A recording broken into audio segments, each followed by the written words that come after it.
Hello students. आज के इस वीडियो में हम रासायनिक अभिक्रिया का संघट्ट सिद्धांत अर्थात कोलिजन थ्योरी के बारे में बात कर रहे हैं। आइए देखते हैं इसके मुख्य बिंदु क्या हैं। इस सिद्धांत का प्रतिपादन मैक्स स्ट्राउस तथा विलियम लुईस के ने किया था।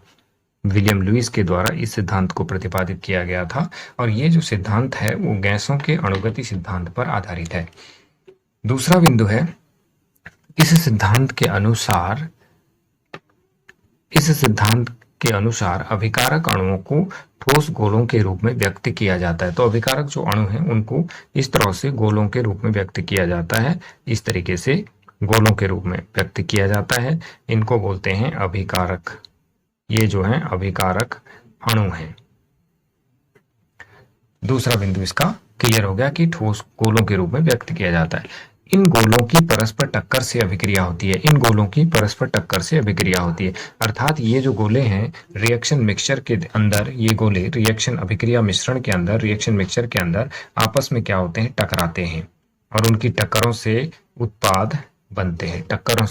इनके टक्करों से जो है उत्पाद का निर्माण होता है। अगला बिंदु देखते हैं, अणुओं की सभी टक्करों से उत्पाद नहीं बनते हैं। जिन टक्करों के कारण उत्पाद बनते हैं उन्हें प्रभावी टक्कर कहा जाता है। मतलब टक्करें तो बहुत सारी होती हैं रिएक्शन मिक्सर के अंदर, लेकिन सभी से उत्पाद नहीं बनते हैं। कुछ ही ऐसी प्रभावी टक्करें होती हैं जिनसे उत्पाद बनते हैं। अगला बिंदु है हमारा, प्रभावी टक्कर के लिए अणुओं के पास देहली ऊर्जा होना आवश्यक है।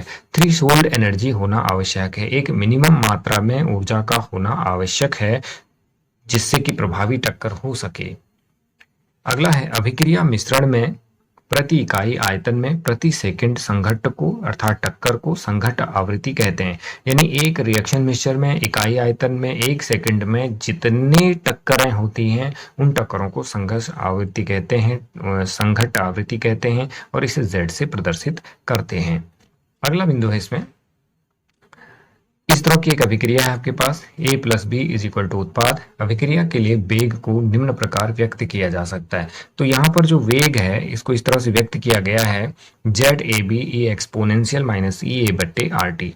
जहाँ जो जेड ए बी है हमारा वो है संघट्ट आवृत्ति, ए बी में जो कितनी टक्करें हो रही हैं प्रति सेकंड में वो है, और ई एक्सपोनेंशियल माइनस ई ए बट्टे आर टी उन अणुओं की संख्या का अंश है जिनकी ऊर्जा ई ए, जो कि जिसको हम सक्रियण ऊर्जा कहते हैं, या उससे अधिक है। ई ए से अधिक है मतलब देहली ऊर्जा से अधिक है। उसमें ई ए जो है सक्रियण ऊर्जा है, आर इसमें गैस नियतांक है, टी जो है हमारा इसमें ताप है। आठवां बिंदु है, उत्पाद बनाने के लिए अभिकारक अणुओं को दो अवरोधों को पार करना पड़ता है, दो बैरियर को पार करना पड़ता है। देखेंगे कौन कौन से हैं। पहला है ऊर्जा का अवरोध जिसको सक्रियण ऊर्जा कहते हैं या देहली ऊर्जा के नाम से भी जाना जाता है। दूसरा है अभिक्रिया विन्यास अवरोध या उचित विन्यास। सक्रियण ऊर्जा के बारे में हम पहले पढ़ चुके हैं। आइए देखते हैं एक एग्जाम्पल के माध्यम से हम देखते हैं। जैसे कि NO2 प्लस NO2 और यहाँ पे N2O4 एक उत्पाद बन रहा है। ये अभिकारक अणु है आपके NO2 और NO2 एक उत्पाद बन रहा है। इसमें पहले आप देख पा रहे होंगे जो यहाँ पर चित्र है, इसमें ये NO2 मॉलिक्यूल को दिखाया गया, ये N है और ये इसके दो ऑक्सीजन परमाणु हैं। दूसरी तरफ ये दोनों, इनमें जो है ये टक्कर हो रही है। ये जो है एक टक्कर को दिखाया गया, ये किसे दिखाया गया, टक्कर को इसमें दिखाया गया है। और इसमें क्या हो रहा है कि जो टक्कर इन दोनों के बीच में हो रही है ये प्रभावी टक्कर नहीं है, क्योंकि इनमें उचित अभिविन्यास नहीं है, इसलिए कोई उत्पाद नहीं बना। इसमें जो है अगर ये टकरा रहे होंगे तो इस तरीके से टकराएंगे, इसके साथ जो है ये जो है इस तरीके से टकरा रहे हैं, एक उचित अभिविन्यास न होने के कारण उत्पाद नहीं बन रहा है।